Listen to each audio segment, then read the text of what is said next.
Hello everyone, एक बार फिर से आपका स्वागत है हमारे इस चैनल पे, जहाँ पे आज हम आपके लिए लेकर के आए हैं रिसर्च डिज़ाइन का टॉपिक। रिसर्च का ही टॉपिक है। रिसर्च की हम 3 वीडियोस ऑलरेडी कल अपलोड कर चुके हैं। अगर आपने अभी तक नहीं देखी, आप जा करके देख सकते हैं, जहाँ पे हमने रिसर्च का मतलब, ऑब्जेक्टिव, आपके type of research and the process of research discuss किया था।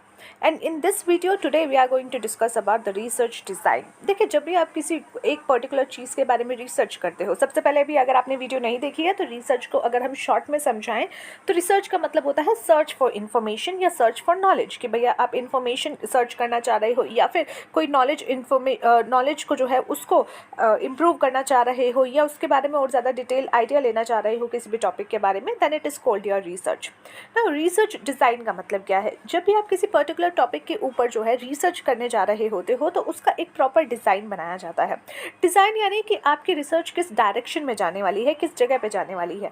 जैसे अगर आपको जो है फैमिली के साथ प्लान बनाना है बाहर जाने का या फिर किसी छुट्टियों पे जाने का, तो आप पहले क्या करते हो, पूरा एक डिज़ाइन बनाते हो कि हम पहले जो है ये टिकट बुक्स कराएंगे, फिर शॉपिंग कर लेंगे, फिर यहाँ जाएंगे, फिर वहाँ जाएंगे, इस थ्रू जो है कैब कर लेंगे, यहाँ से बाय मेट्रो हम जो है रेलगाड़ी तक चले जाएंगे, अपना जो भी स्टेशन है वहाँ तक चले जाएंगे, या प्लेन से जाना है तो एयरपोर्ट तक हम इस तरीके से जाएंगे, वहाँ से अपना पूरा ये प्रोसीजर होने वाला है।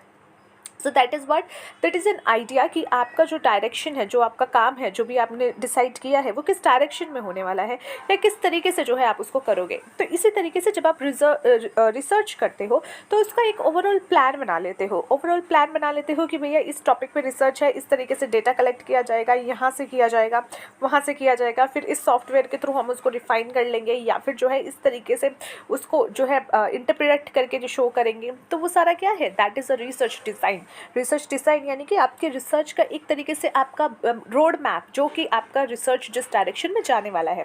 So research design refers to the overall plan और strategy that a research employs to address a specific research questions और ऑब्जेक्टिव्स। रिसर्च डिज़ाइन क्या होता है? इसका मतलब होता है कि ओवरऑल एक प्लान या फिर एक स्ट्रेटजी जो कि रिसर्चर करने वाला है, किस चीज़ के लिए? अपनी स्पेसिफिक रिसर्च क्वेश्चन और ऑब्जेक्टिव को एड्रेस करने के लिए। It encompasses the structure, framework and methodologies that guide the entire research process. ये क्या करता है? ये आपको जो है एक पूरा स्ट्रक्चर देता है, फ्रेमवर्क देता है, आपको मेथोलॉजी बताता है, जो कि आपको गाइड करता है कि आपकी रिसर्च की प्रोसेस जो है कैसी रहने वाली है। एक वेल डिज़ाइन रिसर्च स्टडी जो है वो इंश्योर करता है कि आप जो है सारे डेटा, रेलिवेंट डेटा कलेक्ट करो, रिलायबल डेटा कलेक्ट करो और वैलिड हो जो भी डेटा आप ले रहे हो, allowing for meaningful analysis and interpretation, जिससे आप जो है मीनिंगफुल एनालिसिस कर सको और इंटरप्रिटेशन कर सको। रिसर्च डिज़ाइन में क्या क्या इन्वॉल्व होता है? इसमें इन्वॉल्व होता है मेकिंग डिसीजंस। यहाँ पे आप डिसीजंस लेते हो किसके बारे में?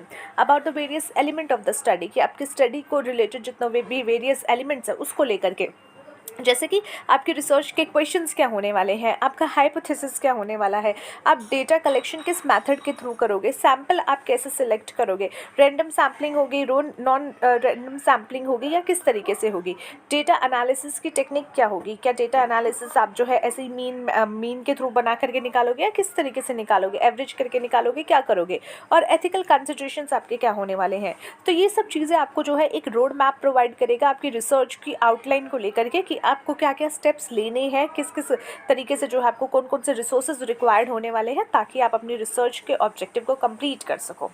So this is the overall basic structure of your research, आपका पूरा का पूरा रिसर्च का डिज़ाइन का।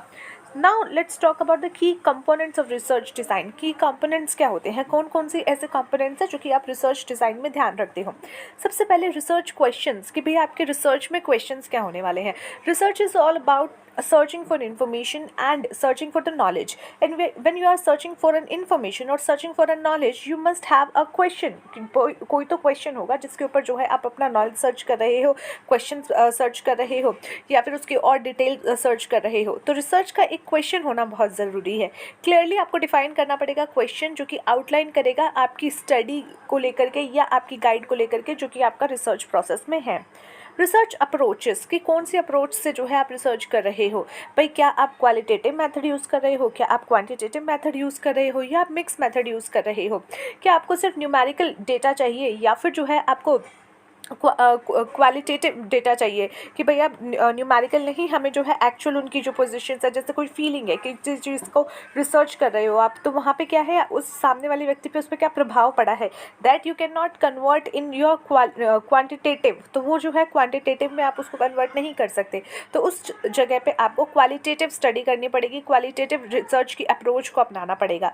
तो यहाँ पे क्वालिटेटिव अप्रोच आप अपना रहे हो, क्वांटिटेटिव अप्रोच अपना रहे हो, या दोनों का मिक्स आप यहाँ पे अपनाना चाह रहे हो, ये आपको डिसाइड करना पड़ेगा। डेटा कलेक्शन मेथड, आपका डेटा किस तरीके से you are going to collect it, because if you want to collect the data you can take it from the other sources which have already published some data for second hand data, and for first hand data you have all many options, like you can go and ask for the ask to peoples, you can do surveys, you can do interviews, you can do observation experiments, and जो भी आपकी existence data analysis है उसको भी आप use कर सकते हो। तो डेटा का कलेक्शन आप कैसे करोगे, किस मेथड के थ्रू करोगे, that is also a question जो कि आप यहाँ पे डिसाइड करते हो, अपने पूरा ये डिज़ाइन बना करके इसमें लिखते हो, रखते हो। सैम्पलिंग स्ट्रैटेजीज, अगर आप सैम्पलिंग करने वाले हो तो उसकी स्ट्रैटेजी क्या होने वाली है कि भाई आप टारगेट पॉपुलेशन में से कैसे डिसाइड करोगे कि कौन सी टारगेट पॉपुलेशन आपकी है, सिलेक्ट कैसे करोगे, उसको रिप्रेजेंटेटिव कैसे उठाओगे, सैम्पल्स कैसे उठाओगे, वो जो है कौन सा डेटा वहाँ से उठाया जाएगा। तो ये सैम्पलिंग की स्ट्रैटेजी भी आप वहाँ पे डिसाइड करके रखते हो। डेटा एनालिसिस, कौन सी टेक्निक्स एंड टूल्स जो है आप यूज़ करने वाले हो to analysis the collected data, जो data already you have collected, how you are going to use it और how you are going to analysis it, such as statistically analysis करोगे, content analysis करोगे, या thematical analysis करोगे। तो यहाँ पे analysis करने के भी बहुत सारे ऑप्शंस होते हैं, so which one you are going to use. Ethical consideration, address करना एथिकल इश्यूज़ जो कि आपके पार्टिसिपेंट के थ्रू, या फिर privacy, confidentiality and ensuring the research is conducted ethically and आपका रिस्पॉन्सिबली। यानी कि जब आप रिसर्च कर रहे हो, जैसे कि आपने देखा होगा जब कुछ ऐसे बोल्ड टॉपिक्स जैसे कि सेक्सुअल्स टॉपिक के ऊपर रिसर्च की जाती है या कुछ किया जाता है, तो वहाँ पे क्या कहते हैं कि हमने जो है इतने कपल्स, इतने लोग, इतने जो है आपके टीनेजर्स के साथ रिसर्च की है, बट वो वहाँ पे वो चीज़ें डिस्क्लोज़ नहीं करते हैं कि वो कहाँ के बच्चे हैं, कहाँ के लोग हैं, कहाँ की एरिया के हैं। वाई, बिकॉज कुछ ऐसी चीज़ें होती हैं जब आप जो है उनके डेटा जब आपके पास है तो आपको जो है थोड़ा सा प्राइवेसी भी मेंटेन करके रखनी पड़ती है उन लोगों की, कि भाई हाँ ये उनका डेटा है। जैसे अगर आप देखोगे तो सर्वे में फॉर्म्स अगर आप भरवा रहे हो तो वहाँ पर अगर ऐसे क्वेश्चन है जो कि कोई भी व्यक्ति जो है व्यक्तिगत तौर पर या फिर पर्सनल तौर पर कुछ क्वेश्चन के जवाब नहीं देना चाह रहा या फिर अनकम्फर्टेबल फील कर रहा है, तो उस सिचुएशन में हो सकता है कि आप उसमें उसका नाम वगैरह डिटेल ना भरवाएं, सिर्फ क्वेश्चंस पूछ करके उससे ले ले, ताकि उसको भी एक रहे कि हाँ मेरी आइडेंटिटी इसके पास नहीं है। तो कुछ एथिकल पॉइंट्स हैं जो कि आपको एज अ रिसर्चर्स थोड़ा ध्यान रखने पड़ेंगे। Why, because you are going to ask them many questions which you are going to use in your research और in your study. So be careful, be थोड़ा सा अटेंटिव कि भाई उनके जो है पर्सनल डेटा का वहाँ पे कुछ प्रॉब्लम ना हो, तो उनकी प्राइवेसी बनी रहे, कॉन्फिडेंशियल रहे सब चीज़ें, तो ये ज़्यादा बेटर होगा। तो ये एथिकल कंसिडरेशन भी आपको रखना पड़ेगा। Time frame and resources, planning the time line, budget and required resources for conducting a research. Research करने में भी बजट लगता है, ये बात भी ध्यान दीजिएगा। रिसर्च करने का मतलब ये नहीं है कि बैठ करके जो है खुद सर्वे बनाया और टिक मार्क कर लिया।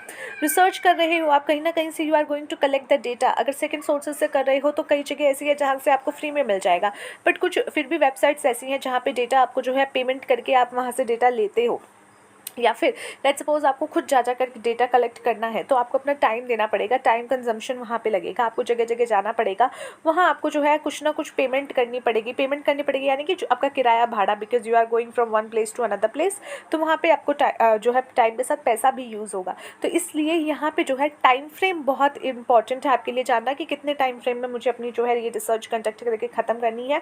And the second thing is कि भाई कौन कौन से रिसोर्सेज आपको यूज़ उसमें आने वाले हैं, भैया कितने रिसोर्सेज यूज़ होंगे, कितना बजट होगा, कितना आपको पूरा उसमें कि क्या क्या मुझे एक्टिविटीज़ करनी पड़ेगी जिसमें खर्चा आ सकता है। तो वो सारी चीज़ें आप पहले से ही इसमें अपना रोड मैप बना करके रख लेते हो। द स्पेसिफिक रिसर्च डिज़ाइन जो है एम्प्लॉयड करता है will depend on various factor, कई वेरियस फैक्टर्स पे, जैसे कि आपका रिसर्च का क्वेश्चन क्या है, अवेलेबल रिसोर्सेज आपके पास ऑलरेडी कितने हैं, एथिकल कंसिडरेशन क्या है, एंड द रिसर्चर्स के एक्सपर्टाइज क्या है। So the goal is to design a study that maximises the validity and reliability of the findings while addressing the research objective effectively. सो ये था गाइज आज का हमारा टॉपिक, जहाँ रिसर्च डिज़ाइन के बारे में हमने डिस्कस किया। Let's see you in the next video. Till then take care of your self and take care of your health.